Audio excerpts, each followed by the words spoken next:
Wait, so you said what's my... So, my question is,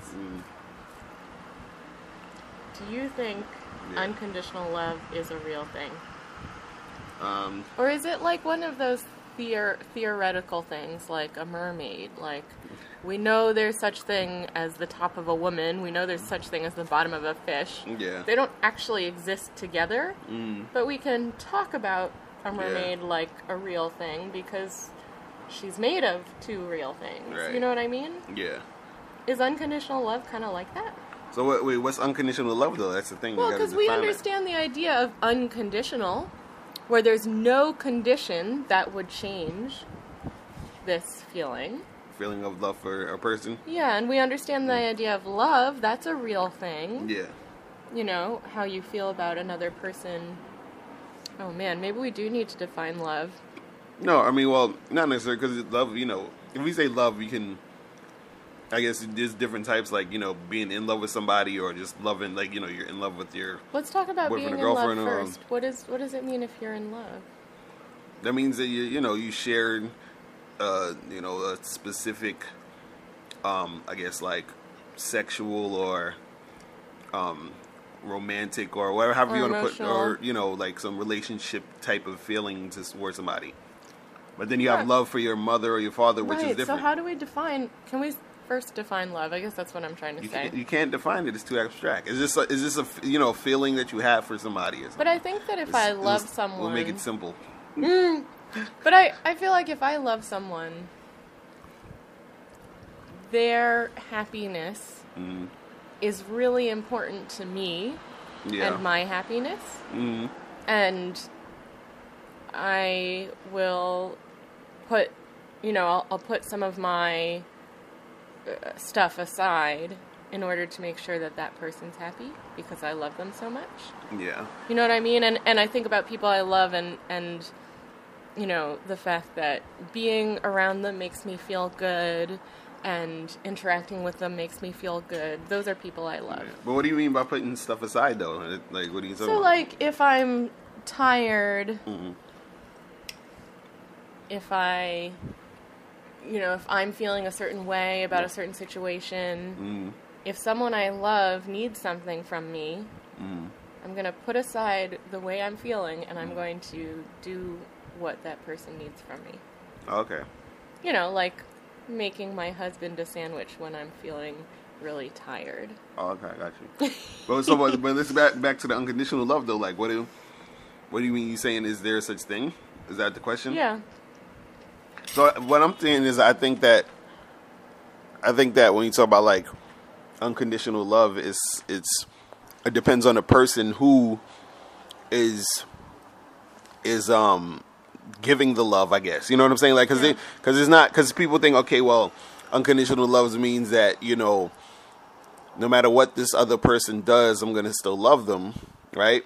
Right. But I mean, and it actually technically does, but what it means is not necessarily about what the person is doing. It's about what the other person who's giving the love is feeling. So that's what I'm saying. So that's why I said unconditional love depends on that person and not necessarily the conditions of what the other person is doing. You see what I'm saying? This is getting complicated. Can we? No, it's really that simple. Can we say there's the lover, the person who feels the love, and the person, the object of the love? Okay, so the lover, the person who's feeling the love or supposed to love the object or whatever.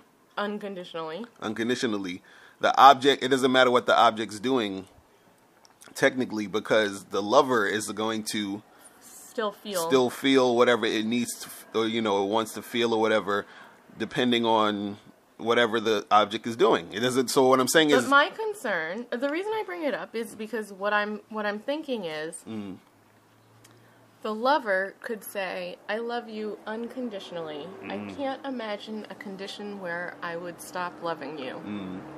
Right? Right. But that's imagining. Right? Right. Because maybe the object of the love could do something that would make the lover not love him or her anymore. But is it? But maybe that could happen. But the thing is that is the object is it what the object is doing, or is it that the lover is just changed? Either way. But it's not either way. That's what I'm saying. But that's what I'm saying. I know. Sorry. Go ahead. No, what I'm saying is. I figured it out. Is it that the lover changed because of what the object has done, or has the lover just changed within himself regardless of what the object has done? Do you understand what I'm saying? Yes, I'm understanding what you're saying, but what I'm saying is it doesn't matter. I'm saying either of those things might happen. Right. And I believe that there is a possibility that in the future it might happen. Right, but... So, I want to... Sorry. No, but what I was going to say is that, are we talking about based on the condition of the object? Because what if the condition of the object changes, you know what I'm saying, is that reflective of the unconditional love, feels? Right, from the lover. That's what I'm saying. It might. No, but the question is... And then it's no longer unconditional. But the question... Because they've now discovered a condition that the object would do or become, that would make the lover no longer in love. Right, but couldn't it be that the lover, right, changed because people change. Right, so it's not necessarily the condition of the object. So is it still so I guess the question is, does the unconditional love stem from what the object's condition, or the lover's condition of how, you know what I'm saying, or both? Like, you know what I'm saying? What is it? That's the part. I guess what I'm saying is it could be both. Right. Right? That it might be solely from the lover. Mm-hmm. It might be mostly from the object, but then a little bit from the lover. Mm-hmm. The lover always has to be involved. Right. Right, because if the object does something that's very unlovable, the lover still might love that person. Yeah. And that's where the unconditional love comes from. The lover always has to be a part of the picture. The object, what he or she does, might be a part of the picture of this falling out of love business. Yeah. But I think what I'm saying is, this is what I've discovered in our conversation. This is my realization about unconditional love. I think it does exist, but it's a retrospective thing. What do you mean? Explain. So what I'm saying is, you can say to someone at the end of a long and happy marriage or life of knowing each other, you can say, I have loved you unconditionally. There was no condition where I didn't love you. Right. Whereas looking into the future, it's not true, or it's more in theory, I'm going to love you unconditionally forever, because you don't know what conditions might come up. Right. You know what I'm saying? So it's not until the end of your time together that you can really say if you actually love them unconditionally or not. Right, but and also too, I think because you've been through all of the conditions that came up, and you still loved that person. Right, but also too, I think it's like a big part of the lover's, feelings and perspectives of, about the object, because the object because what I'm saying is the object can basically stay in the same condition or switch conditions and be a different thing, or it can do whatever the hell it wants. But the lover has to make a choice as to whether it's still going to love the object. You know what I'm saying? So when we talk about unconditional love, it's like, it's still that question of is it really the change, object? the object? Does the object have anything to do with it? Yes, exactly. And what I'm saying is, I think the object does in some cases. I think the lover always does. This is what I was saying before. I think the lover always has something to do with it, because it's the loving. It's coming. That feeling of love comes from the lover. Right. Right. Now the lover might change. And the object stays the same. Right, and that's what I want to say real quick. And the lover falls out of love. Then, in that instance, it was all about the lover. That's what I was going to say, because right? I'm like... Whereas, the lover might stay relatively the same, but the object might change, and then the lover's feelings about the object change because of what the object did. Mm-hmm. But then see... but still, you got to understand, though, is the love... just because the object's changing, right? Is the lover changing because of the object, or is the lover still within itself only changing because of itself, because of the situation that they're in with the object? Because that's what I'm saying. It's like, you understand what I'm saying? It's hard to pinpoint, because it's like saying, am I doing this because you're doing this, or because of your actions, or has your actions prompted something inside me to do something, and is that the same as I'm doing something because of what you did? Do you understand what I'm saying? No. What I'm saying is that as me as a lover, is it my choice to, like, is it always my choice, or do you have a part in my choice? And I think that's the question. You're saying you, the object. Right. The object does have a part. Because, like, the reason why I'm bringing this up is because, a lot of times, even when we talk about, I don't want to get off topic, but like when we talk about, like, responsibility and putting blame on something or whatever, people always say, well, you did this to me, but then a person might be like, well, no, you didn't. It was you're the one who control you, so you're the one who are responsible for your feelings and actions and everything else.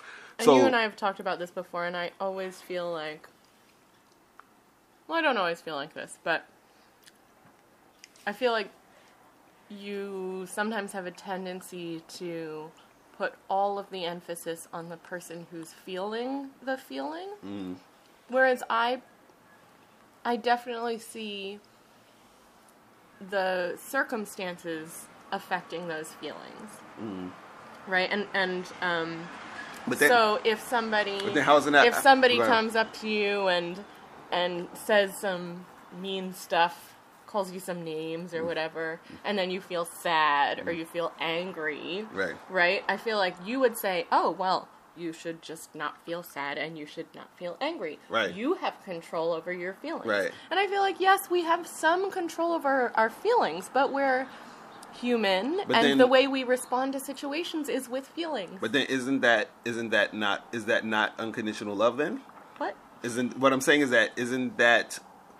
that's not unconditional love then, because if you make what happens make you feel a certain way, then how is that unconditional love? Because if it's unconditional love, you should, no matter what's happening, you should your love would be steady. Right. Yeah. And then if you think about, because I'm thinking about it in the sense of, and I think that's why humans. Wait, hold on. I think I'm having a braingasm. Hold on, because no, seriously.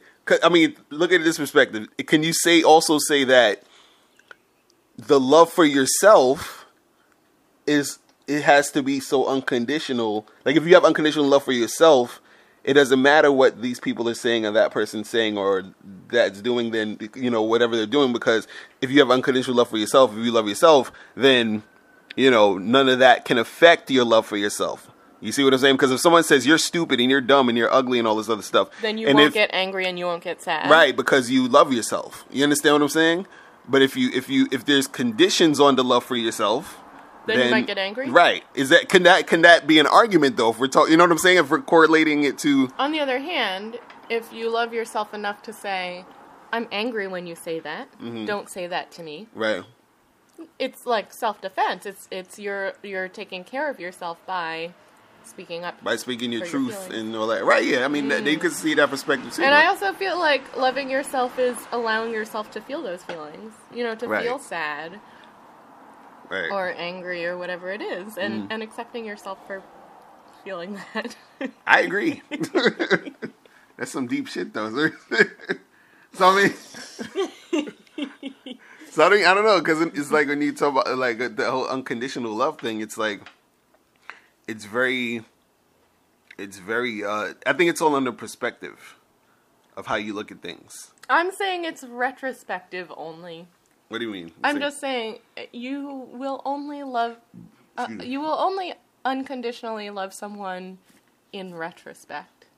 Oh, like after it's all done and after you look back on it? I kind of feel that way. Mm-hmm. Like you could say, I love you unconditionally right now, but maybe some point in the future there will be a condition where I won't. Right. So what you're saying is that no, I understand what you're saying, because the thing is that you don't necessarily know what's going to happen later. So I can say, well, I know from today. Yes. Since today, from 2 years ago or 3 years ago to today.